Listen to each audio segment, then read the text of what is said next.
Hey there, fanboys and fangirls. This is your host, the other Luke, and the crew as always.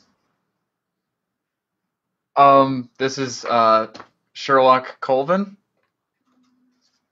This is the other host, and with us today we got a special guest. Let him introduce himself. What's up, guys? I'm Mike. So, Mike, tell us if you could pick one fandom that you're a part of, what fandom would you be associated with? It's got to be Star Wars, man. Star Wars, definitely. All right, see, this is why we have you here, because the more Star Wars we have together, it's just going to be a better show. Woohoo! Woo! So, as everyone out there knows, this is our first commentary that we're doing for a film, and it's only fit that we start off with one of our most favorite, most anticipated movies of the last how many years? At least decade. Yeah, at least 10. Because let's be honest, some people weren't even that looking forward to Revenge and Attack after Phantom Menace. Yeah. Yeah. If the internet was what it was today, then I don't think Lucas would have got to direct 2 and 3. Honestly. Well, you never know, but at the Yeah. same time, it's also like the possibilities are endless. Yeah. I'd say the whole this like Force Awakens literally has been like a 30-year anticipation. Mm-hmm. Oh yeah, Because it's the first time we've had the original cast, like the full original cast, really in a movie together in 30 years. Yeah. It's kind of mind-boggling that it even happened. Yeah, the fact that they got everybody to sign back up, like, no problems, it's pretty impressive.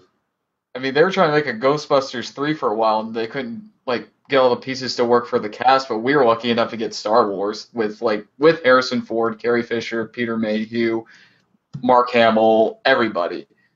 They just better bring Lando in at some point, damn it. oh, he'll be in the next one. I mean, that's how it was for the original trilogy. So I would not be surprised if we see him in the next episode. And he's actually, I'm not sure how much you watch of Rebels, but I've been catching up on it here lately, and he shows up in Rebels. So Is it Billy D? yeah, he does That's the voice. awesome. Yeah.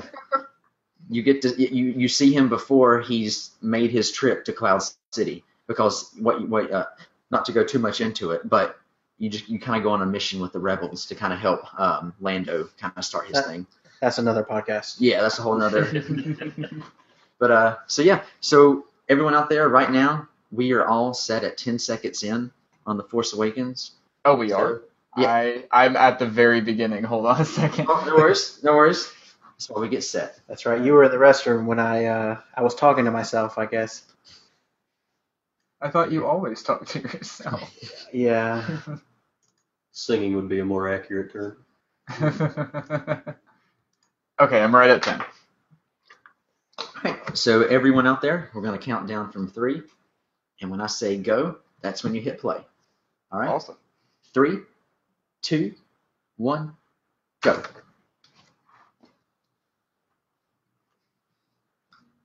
Okay.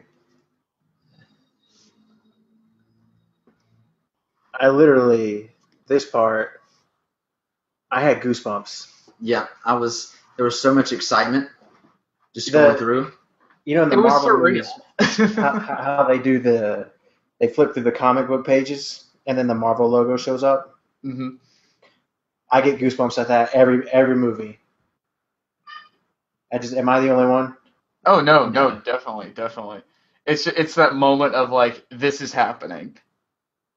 And especially with this, we've been hearing about this for years and only wondering what it could be about, and then finally seeing all that culminate into this moment. It was empowering. It was amazing. Yeah, and the first thing you see is Luke Skywalker's vanished, and it's like, what? Where'd he go? It does a really good job of taking, like, okay, there's 30 years have passed, but we aren't afraid to just throw you into the middle of some stuff. I think this whole opening scene does that beautifully. Definitely, because it just kind of it just has that opening that the originals had. You know, nothing against the prequels or anything. They were great in all. It's just I mean, like JJ and Kathleen said, they wanted to bring back what made Star Wars, and I think they did that great. Oh, definitely. I was listening to Tested when they were doing their review for this movie, and they asked Adam what he thought, because obviously he worked on Attack of the Clones and everything. He's a huge Star Wars fan. And he just goes, I'm happy we finally got a third great Star Wars movie. I'm so glad they decided to start it out with the ship, because I was so worried that they were going to take it a new direction with the beginning of it. Yeah. And just the affirmation of seeing it the first time, I just kind of sat there and just like the smirk on my face, like, yeah, good. I always love these shots of the stormtroopers. It makes me think of like Tom Hanks and the guys in the boats at the beginning of Saving Private Ryan. Yeah. Oh yeah. Of course, these are the bad guys, though. The Nazis are coming to them. Yeah. Space Nazis. Get our first look at BB-8. Now, was that a CG shot, or was that all practical? I know, like, most of him was practical. Yeah, they had a couple versions of him. Yeah. They had the one that was BB-8 on a stick, and it was like a green pole, and he was running with it. Mm-hmm. And then they had their, I guess their hero prop that they used on all the close-ups. Mm-hmm. And I want to say that as they got further on, because there's people that have actually made real working BB-8 units now. Right. Can we just take a moment to admire that we have Max von Sydow in a Star Wars movie? Right. And I love it and I hate it because it's like, yes, he's here. Oh. If anyone out there is listening to this on your first time watching the movie, please pause our podcast right now, watch the movie by yourself, enjoy it, and then come back. Because we're going to probably spoil things before they happen. And we don't want to ruin your movie going. We should have let in with spoiler alert. I think if it's a commentary track, it's kind of understood. Yeah. And also, no homo, but Poe Dameron is a dashing man.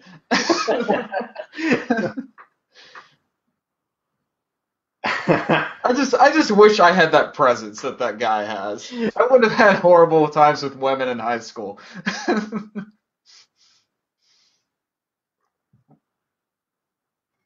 He's fast too.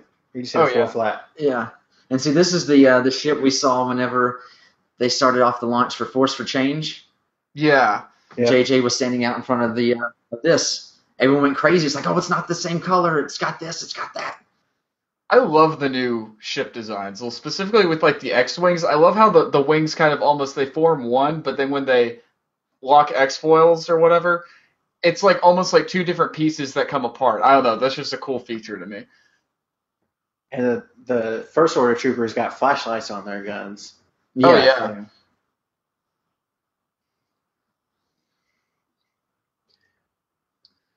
I like that we see a lot more aliens in this one as well. Like, yeah, but it shows a much practical. more diverse. Yeah, and we're getting like these First Order troopers. We didn't get a flamethrower in the original 30. Yeah. Or did we? No, we didn't. No.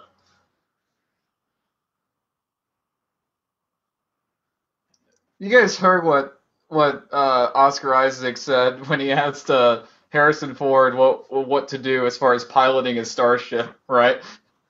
I did not hear that. Ford just tells him, it's all fake, just make it up. You understand this is not real. And can we go ahead and point out right here how in-depth Star Wars story has already got, and we're not even that should have been the poster. That should have been the poster.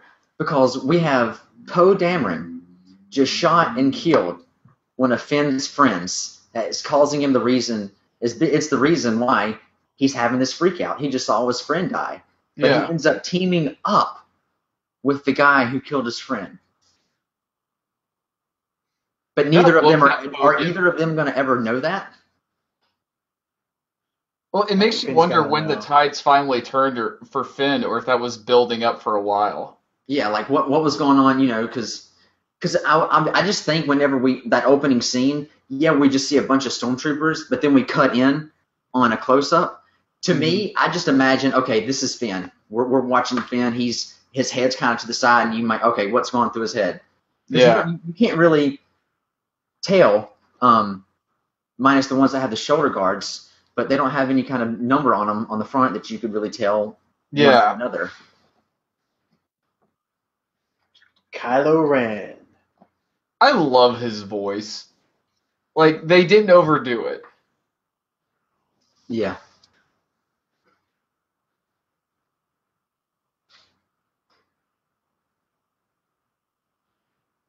Very reminiscent of Episode 4. Poe putting the missing piece into BB-8. Princess Leia put the Death Star plans in R2. Yeah. It has a lot of similarities to 4, but I like that it does. Yeah. Right. It feels familiar, but it's still treading new ground. Mm-hmm. And Star Wars Lucas has always said it's a space opera. It's not meant to be watched like a normal movie. Yeah. It's a different world. It's a whole different... This is badass. This gave me chills. Right? Yeah. Like, we're seeing Force abilities in a way that's never been done before. My mouth dropped when I saw that. And then he continues the entire conversation and still holding it there. It's a testament to just, like, how powerful Kylo could really be. Mm-hmm. Oh, yeah. Like, untapped resources. With the witty banter right here. JJ is always great about having good banter in his movies. That line always makes me laugh.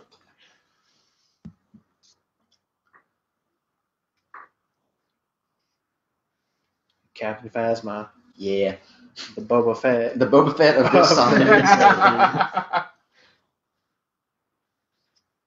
I hope we see more of her in episode 8. I'm sure we will. I mean, as we know, people can survive trash compactors, but does she have a droid friend helping her out, like the trio did? She's got her helmet on. Maybe they have like an emergency switch inside. Maybe that's a design flaw that they've corrected. Yeah, like after the last time, Vader went and said, "All right, so they escaped through the garbage chute. We can't do that from here on out. There needs to be something in the garbage chute so we can get people out." Oh, speaking of, for Phasma, did you know? I think it was the Rebel Force Radio I was listening to on theirs, where they were talking about the material on Phasma's suit is the same kind of metal on Padme's ship from the prequels. Oh, like that chrome material? Mm-hmm. She like salvaged an old ship and made her armor from the ship metal. Okay, that just gave so much more badassery to an already badass character. Right? And I was expecting there to be some more deleted scenes with her in it or something, but because they went all out. I mean, they promoted her, they like pumped her up, and I was ready for it. I wanted to see more of her. That makes me think they're holding off for something. Yeah, they didn't want to like every character to just be all out awesome right in the get-go. They want to have some development. Yeah. This scene right here changed Star Wars forever. Or this shot. We see a stormtrooper take his mask off. Right. These guys aren't faceless anymore. Yeah. We now get to see what's under the helmet. And he reports to Brienne of Tarth.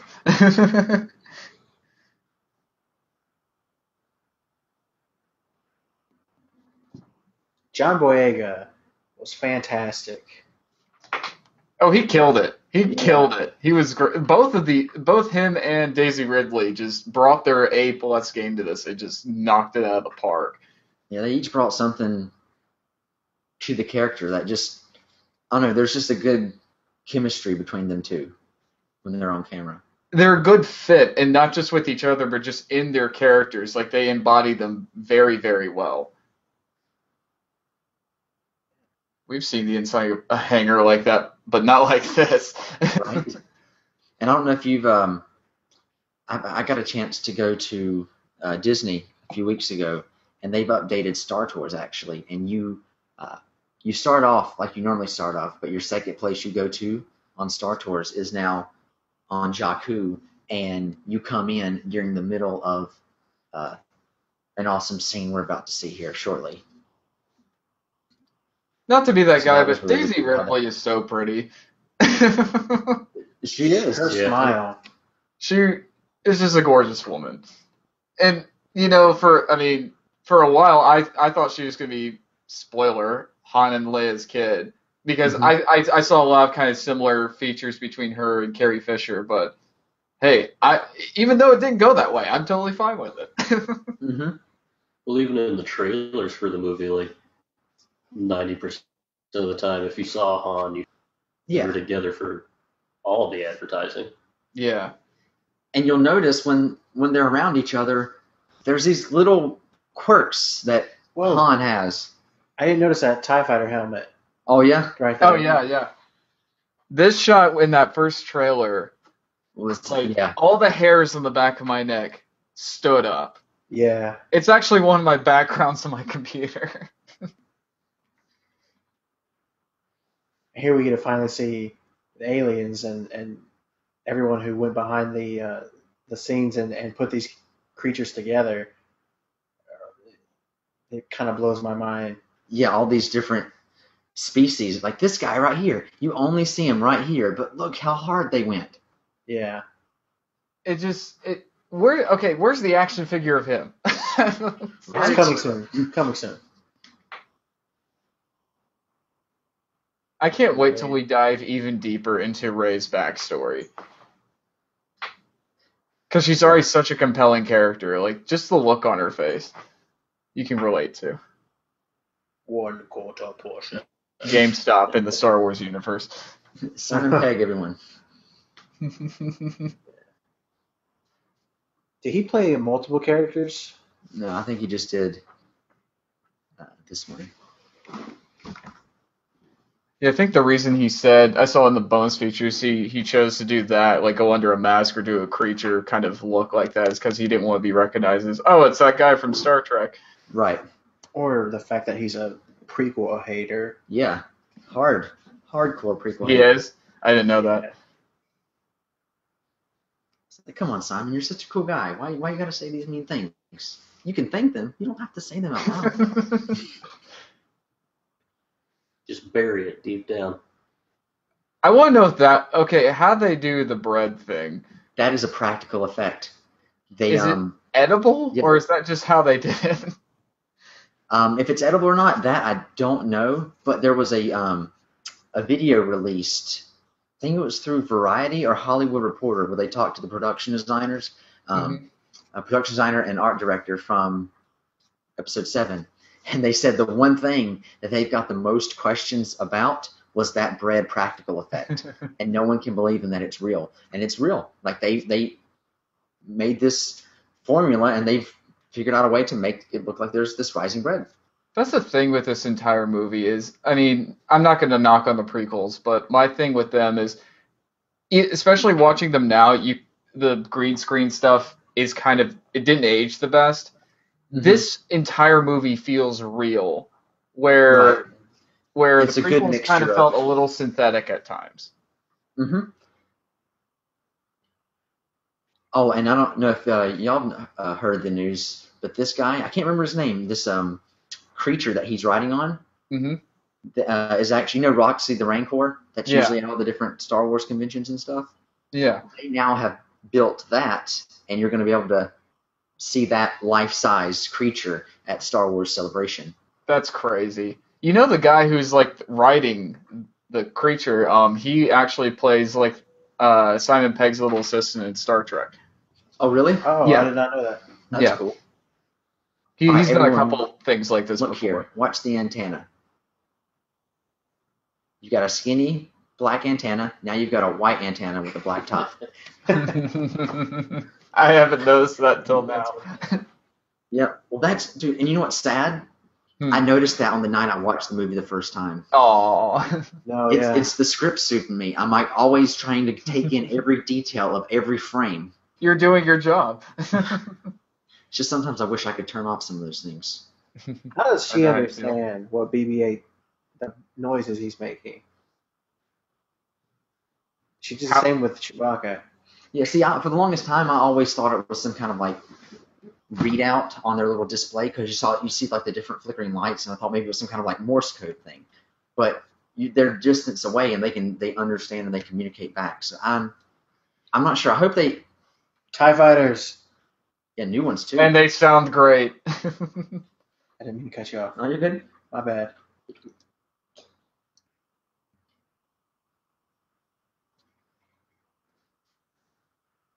I love Kylo's like whole costume design because he looks like a Star Wars equivalent of a ring wraith. Yeah.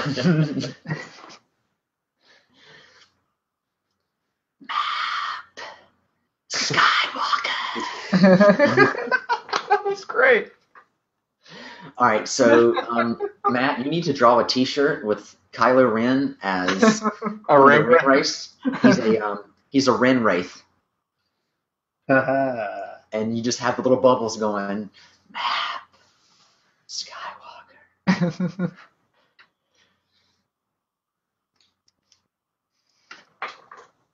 This is gonna sound kind of weird, but I would love to know what Oscar Isaac did as an actor to channel just this look here of just pain and to scream like that. It looked like he was trying to go to the bathroom. Well, I'm just wondering, like, no joke, I'm wondering if somebody's like behind him, like pinching him really badly or something like that. Because Robert Downey Jr. did that in Kiss Kiss Bang Bang. Yeah, there was definitely a lot of intense emotion there. That's for sure. You guys know Poe was originally not going to make it through the entire movie, but they were so charmed with Oscar Isaac that they changed that. I love that. Yeah. It just shows how like strong of an impact the actor can bring to a character. And he's really hands-on too. Behind the comic, what is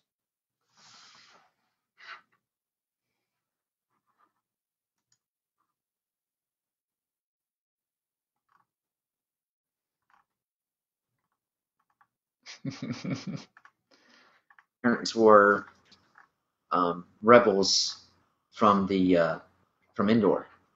That whole battle. they were at the Yavin. Yeah. They were. Wait, what? Or Endor. No. Yeah. And then here in the I don't know if any of y'all have listened to the audiobook of the movie or read the book. They actually go a little bit more into that there. She actually seems like more that she's going to actually take all the portions, and he actually it's a lot higher number. It's more than 60. Can't remember the exact number, but he actually has to leave to go get more. And then while he's gone, she has this moment with BB-8, and then when he gets back, she's like, never mind. I like that. Oh, this is great. This little back and forth.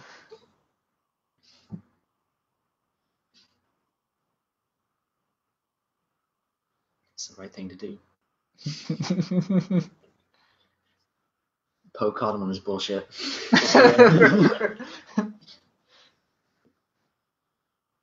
I love the look Poe gives him when he goes like, "We're gonna do this." It's like two guys who are gonna go try to do something crazy. Definitely getting the bromance vibe. Oh yeah. I also love the TK design for the Force Awakens. Those helmets are amazing. Yes. I feel like you have at least a little bit better sight out of those helmets than you do the old ones. Agreed. But still, I think that they should implement some kind of like full face hard glass mask. That way that would be cool. That way you don't have you're just limiting your view, and that's just imagine how much more better of a stormtrooper would be if he could see all around him. Yeah. This tunnel vision. And we get more weapons. All the weapons the First Order have are great. I just like that we get flamethrowers and a minigun. The Wilhelm scream.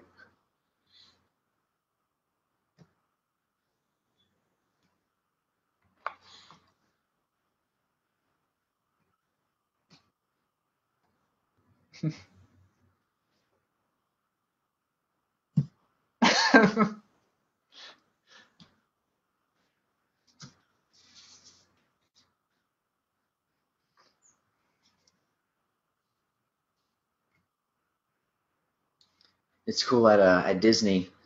Their current Star Wars themed popcorn bucket is the new TIE Fighter. Oh, really? Yeah.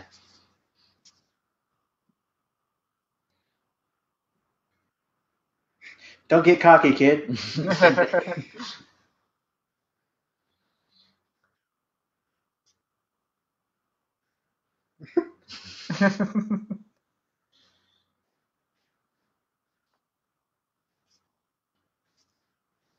I like how they did that.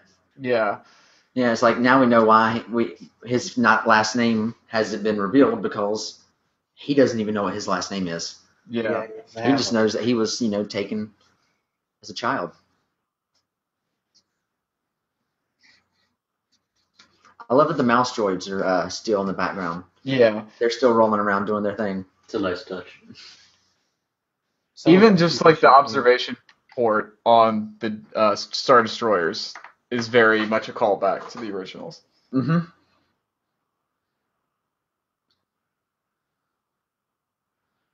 And another great movie that came out last year was I think it's Machina.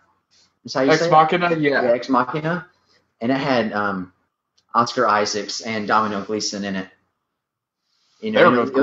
It was kind of interesting because I saw that after seeing Star Wars, so it's kind of interesting to see Poe and General Hux hanging out, testing out this new android. It was a pretty good movie though. It was definitely It's trippy. Yeah. It was a lot different than I was expecting. Just hearing Poe say that droid has a map that leads straight to Luke Skywalker is just cool.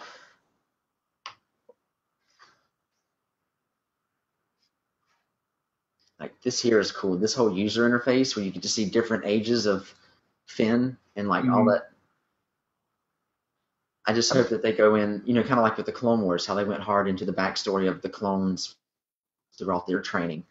I'd like to see something with the First Order in a cartoon series where we're going more in depth on the training that these troopers are going through. You see them getting taken away from their families, that kind of stuff. No, y'all don't like that idea? Okay. No, totally. Sorry, I was watching the movie. I just love that shot when he first pops up. I was entranced. Do you think Rebels could go there? I'd like them to. Go where? If they start, jumping time periods, like they use Rebels as their basis, but maybe they add a sub name to Rebels, and we skip ahead another 10 years or something. Because with Rogue One, I don't know if they're going to, but we could possibly see some of the Rebels in Rogue One, couldn't we? That I would agree more likely with that. I don't know if we would see them skip into the future. Right.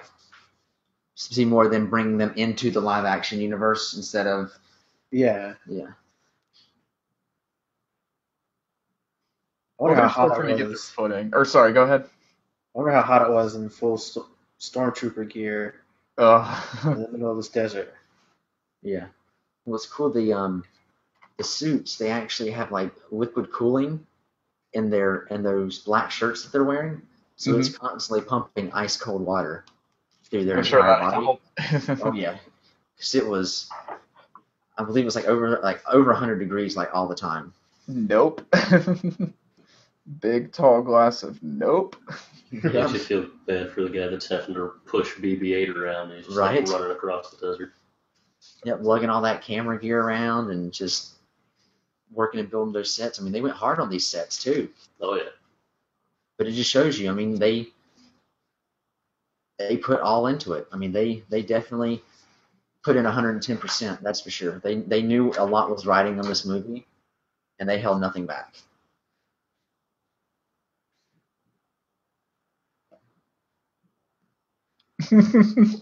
I love the fact he brought up the clone troopers. Yeah, it's a nice nod to what's happened before and the fact that, okay, well, the clones obviously didn't work out for us. See, I think the clones, they would have kept doing it, but the DNA they had of Jango Fett kept deteriorating, so there was no way for them to produce top-notch clones. That's They'd why have they to find a new recruited. specimen. Yeah, then that's why they recruited.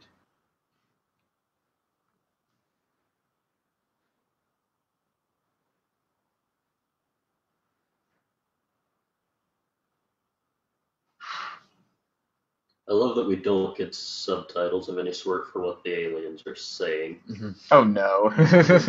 It makes you feel like you're there in that situation where it's just like you're just like Finn, like I have no clue what you just said to me. Mm-hmm. Poor Finn drinking that nasty Yeah. elephant Yeah. water. I think his name's Kilowog or something like that. Yeah. Is it seriously Kilowog? It's Yeah. That's amazing. They have at Disney They get you a can nice- buy it's like a Nerf material of him, and it's like a foot long. Oh wow.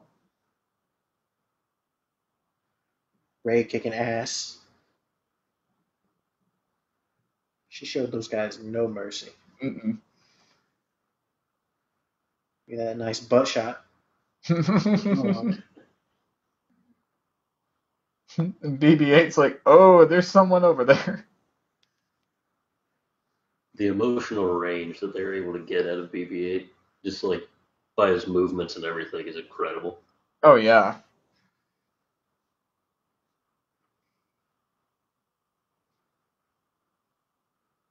It takes what they did with R2 almost to a new level. Yeah.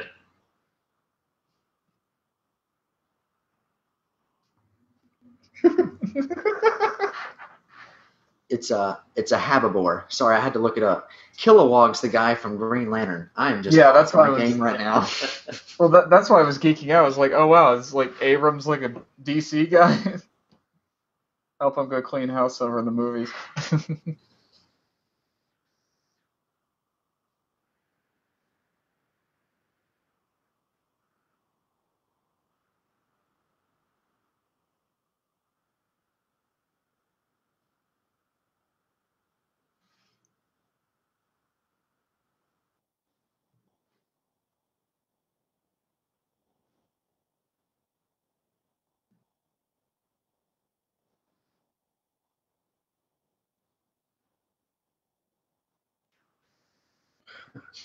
I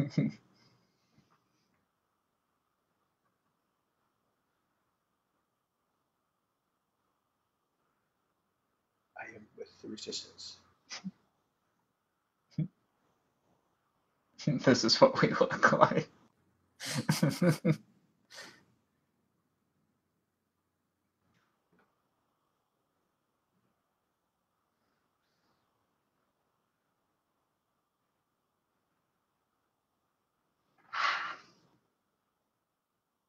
Get some more droids. Yep. And these troopers just open fire. Yeah, just out in the open. Just It shows how merciless the First Order really is. yeah, they don't care who they take out. Well, if you've noticed, they haven't hit anything. To be fair though, Notice these the guys blaster hit a lot range is more better. than the old ones. They look cooler too.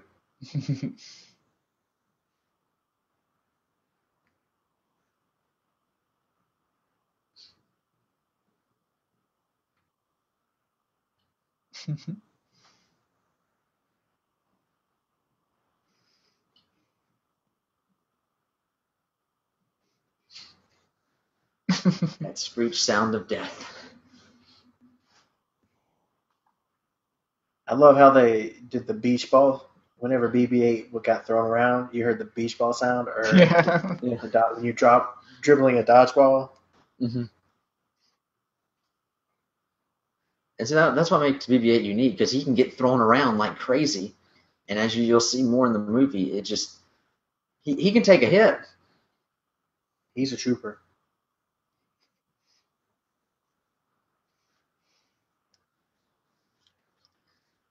And it's nice too seeing that archway, because that was one of Ralph McQuarrie's original concepts back in Oh the day. really? Yeah. So it was nice to see that make its way into the new movie. Loved how they brought back the Falcon right here. Oh, beautiful. Let's take that ship. Oh, it's garbage. Oh, let's take the garbage. I love the Yeah, subtle the theme. cues to the old themes. Yeah, the theme. I got goosebumps at that part. And then we're back into familiar territory.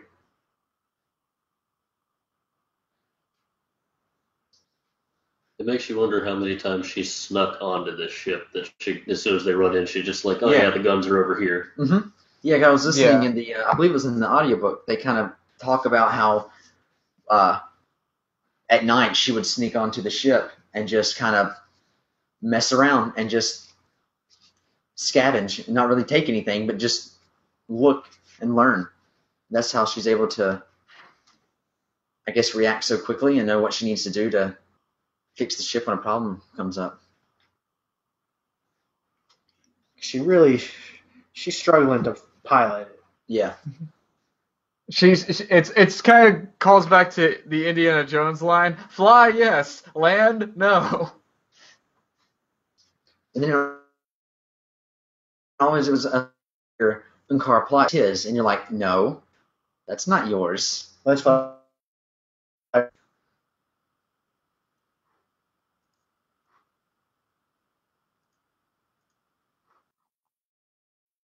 Good.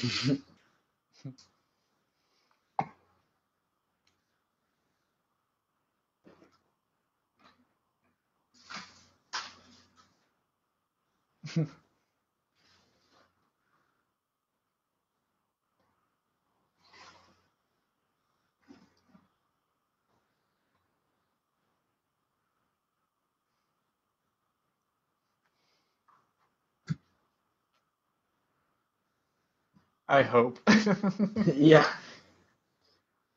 It's like just through this entire battle here, you can see how much of the Force is flowing through Rey just because look how fast she's learned how to pilot this thing. Clearly it's the first time. All the maneuvering, yeah. But just out of nowhere, okay, she's been flying it for like a few minutes. Let's take it inside of a Star Destroyer. Are you crazy? I mean, you can't have reaction times like that and not be Force sensitive, you know? Yeah.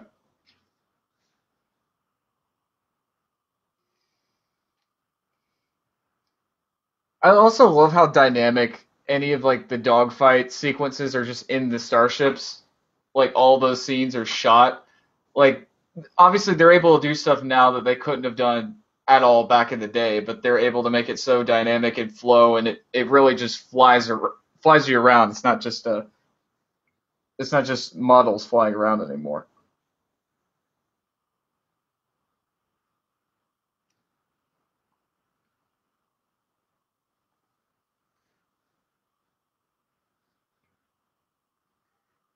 And we've never seen the Falcon move like the way it is when she's piloting it. Oh yeah, it's very Yeah, aerodynamic. Yeah. Well, I mean, normally when we see the Falcon, it's not down on a planet. It's out Yeah, in it's space. Yeah, that's true. yeah, it's like almost on the ground floor. Like it is definitely something we haven't seen before.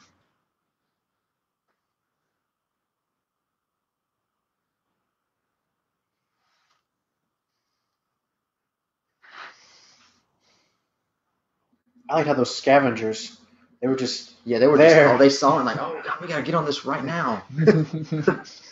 They waste no time.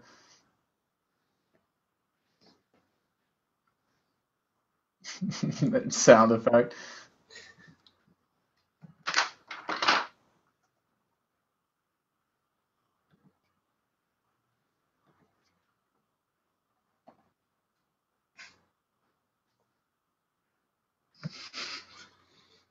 BB-8's like, nah, You don't look familiar, bro. nah, bro. I don't know you.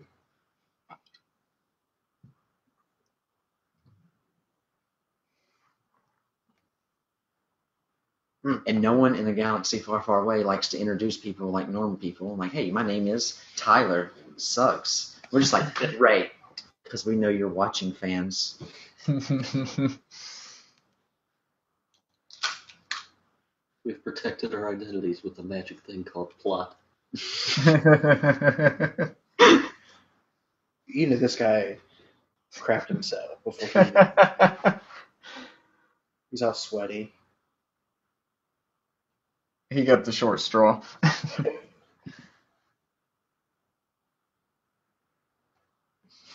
at him sweat. He's getting mad nervous.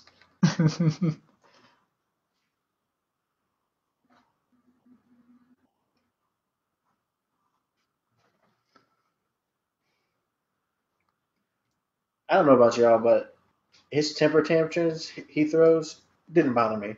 I love it. It's just raw emotion, and that's pretty Yeah. much what Sith was. I feel like this is a lot of the way how we should have seen Anakin in Revenge. Oh, definitely. Because he had that snapping point in Palpatine's office. I feel like, and then it just kind of all went from there. I feel like through the entire episode, he should have been having these struggles, like sneaking off and just trying to like deal with himself. Let's see him meditate. But I really like how they're dealing with Kylo. They're not holding anything back. They're really going all out with him. They're showing a lot of his character development. And He's very raw. yeah. I mean, just like his saber. I mean, his saber isn't even. It's a metaphor for him. Yeah.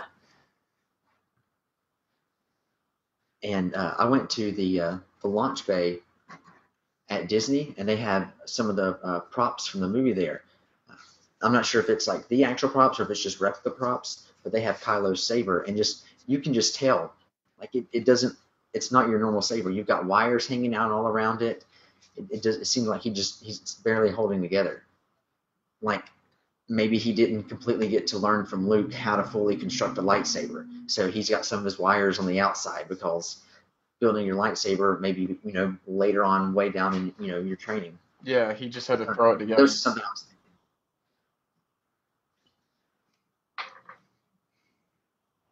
Got a cute boyfriend? Cute boyfriend? When I first saw that, I was like, y'all just escaped the First Order, and you're trying to get that. Come on. Dude, that's perfect. Just met each other, escaped Everybody's certain emotional. death.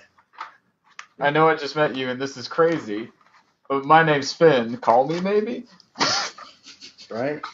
I love that scene right there was completely like on the spot, like the fact that he just like slams his head or his hand on top of her head and uses her to balance himself. Like that was not scripted at all. Yeah.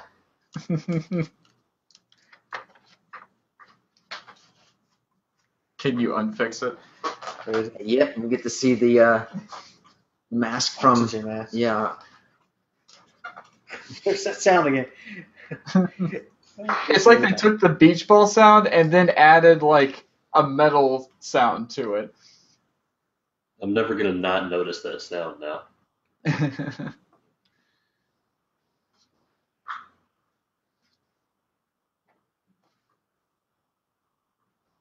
Here it comes.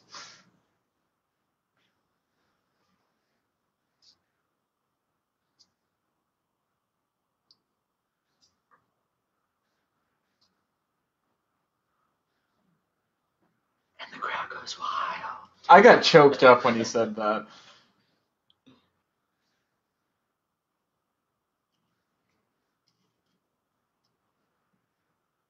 I hope I look that good at 70.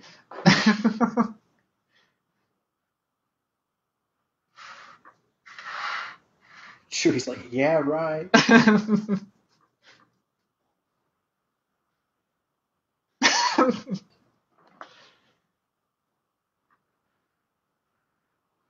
I love how easily he fell back into the role. Mm-hmm. Like, Oh, he slid right back in. There's That's not good a acting single right there. moment where I don't feel like that's Han Solo. Yeah.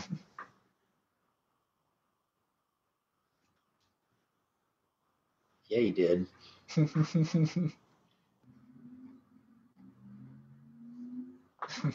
Great line.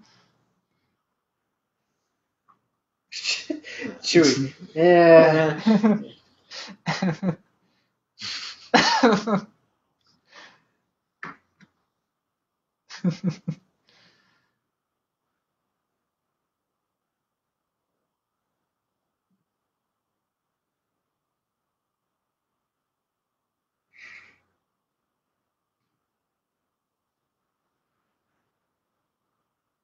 What's a moof milker?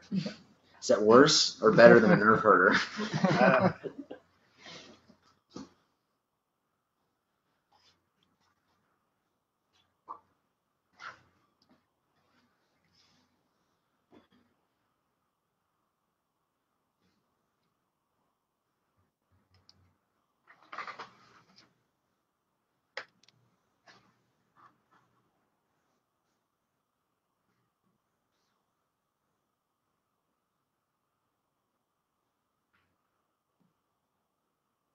I think the only thing that I regret about Force Awakens is the fact that we're not going to see any reunion between Luke and Han.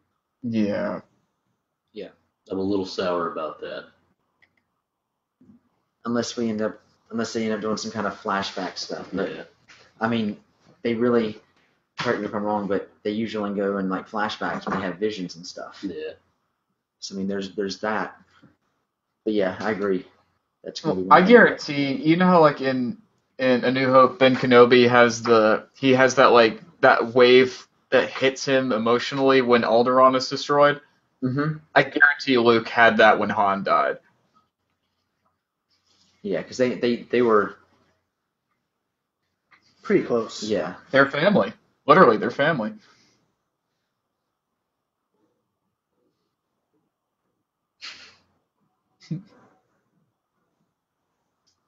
It's like a testicle with teeth.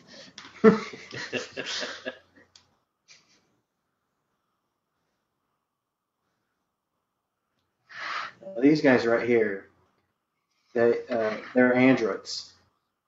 They are? Yeah, they're not humanoid things. They're androids. So of the whole group, he's the only human. Like he's the only real person.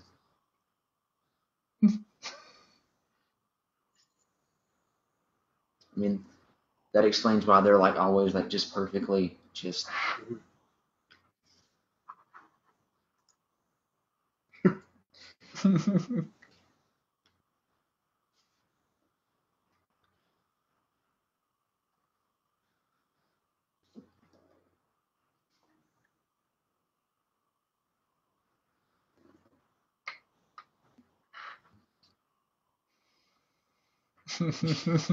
Uh-oh. These are like the triads of the galaxy.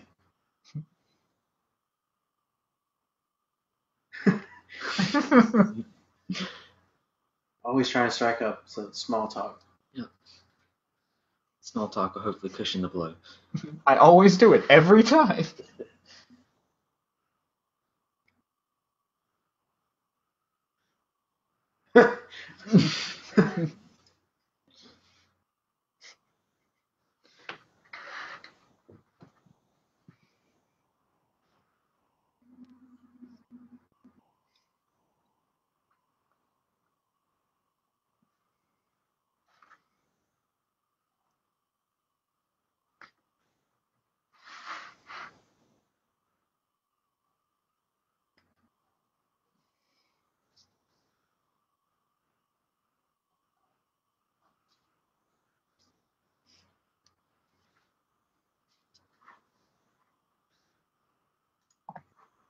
Her heart was in the right place. The road to hell is paved with good intentions.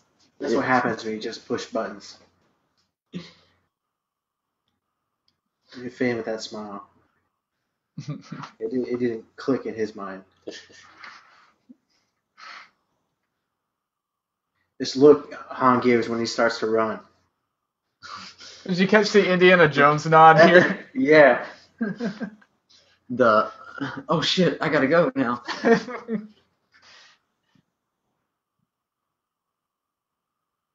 Ruthless, just Han. Going after it, just throwing people to the beast. Han Solo had a Frank Miller moment. He didn't care anymore. He's just like, yeah.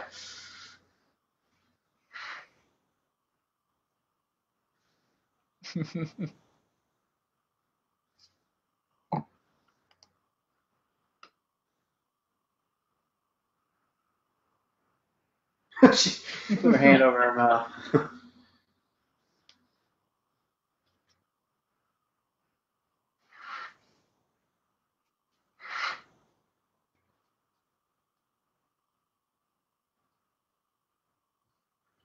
He's like he didn't hit his head on nothing. Right? The Rathars were careful to do that. Yeah.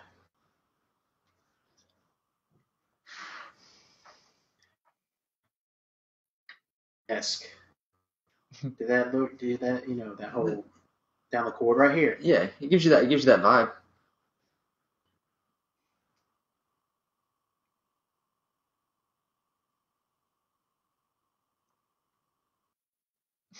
Because in the future or in the galaxy far, far away, there's no lag on security cameras anymore. I can't tell you. They've perfected artificial gravity. I think security cameras is not out of the realm of possibilities. Yeah.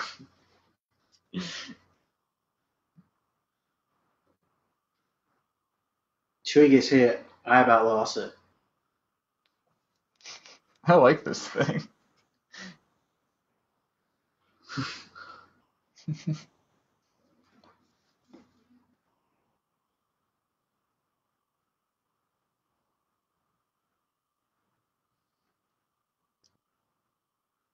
Because that's gone so well in the past.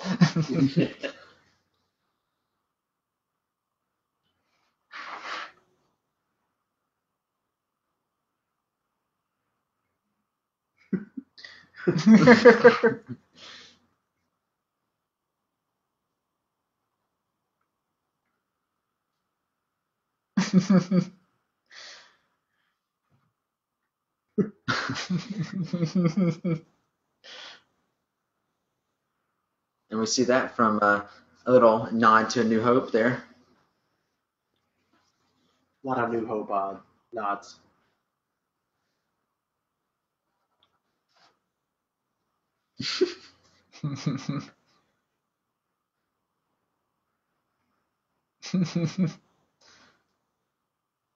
It just streaks off the window.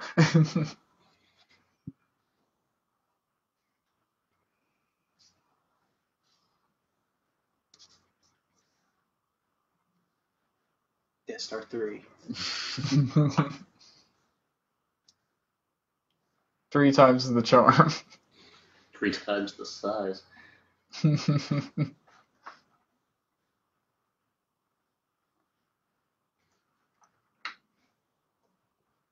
The theory surrounding Snoke is kind of crazy. There's a theory relating him to every character in the saga, I feel like. Yeah. I feel like the Plagueis one makes sense. Which one? The Plagueis one? I'm not. It would make sense, but I don't think that's what they're going to go with. No. Yeah, I just think he's his own guy, and we're going to get backstory of him and figure out what he was doing in the past.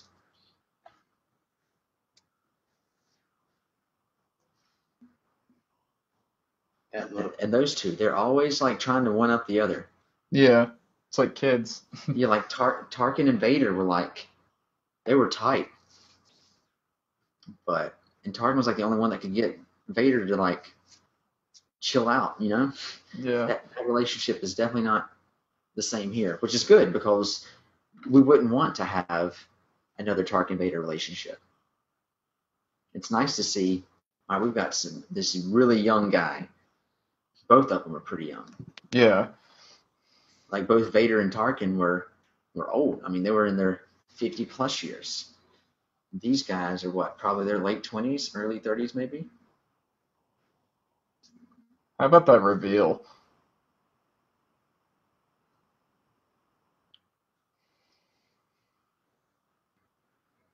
What was that? How about that reveal for? Oh yeah, that was cool. How they just your dad. Like, is he here? Is he not here? Oh, he's definitely not here. And so that's cool.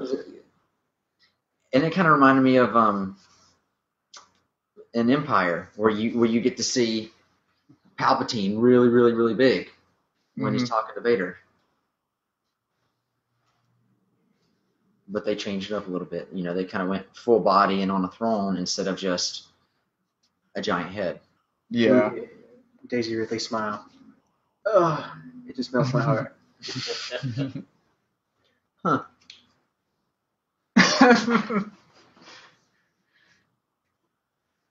Move ball.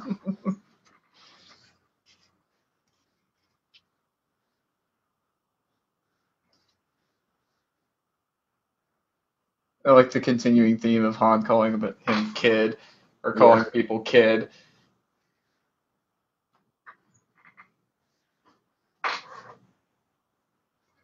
And see, we only see that little bit right there in the game just for a few seconds. But they went hard on recreating all of those creatures. I think Han just realized Finn is lying right there when Rey was telling him Finn's part of the Resistance. He's like, yeah, sure. He gives Finn a look, yeah. Yeah.